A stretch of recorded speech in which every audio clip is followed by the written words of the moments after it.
يا أيها الذين آمنوا إن تنصروا الله ينصركم ويثبت أقدامكم.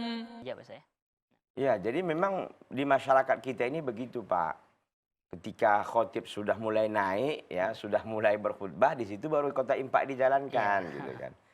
Nah, di sini perlu Bapak tahu bahwa hal ini kan menggugurkan nanti, bisa menggugurkan pahala Jumat kita, kan gitu. Bisa ini membuat kita rugi. Kita datang sholat Jumat tapi akhirnya tidak ada pahala, kan begitu. Diancam dengan hadis Nabi Shallallahu Alaihi Wasallam.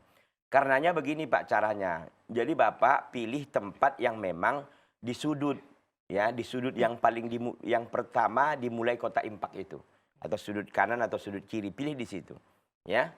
Atau Bapak memang, ya, pilih masjid yang memang tidak begitu. Saya lihat kalau sebagian masjid-masjid itu ada, ya, sebagian masjid itu khususnya dari saudara-saudara kita dari Muhammadiyah, saya lihat mereka itu infaknya itu apa di awal, mereka ada istilah gas, ya, gerakan amal soleh begitu, atau mereka di awal memang sebelum jadi khutbah, sebelum khutbah, atau ditaruhnya di depan pintu sehingga setiap jamaah yang masuk yang ingin berimpak bisa begitu. Dan alhamdulillah saya lihat tidak ada itu berjalan impak waktu khotibnya sudah naik.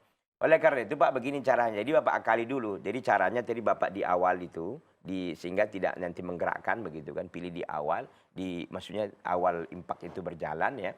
Atau Bapak memang memilih tempat masjid yang memang tidak begitu, sehingga Bapak lebih aman dan lebih nyaman rasanya. Jadi kalau Bapak sudah kejadian yang seperti itu, ya nggak apa-apa, banyak istighfar saja lah. Bagaimana kan? Nggak mungkin. Kalau Bapak biarkan di situ nanti orang marah kan gitu. Harus Bapak geser juga. Banyak bertobat istighfar Pak.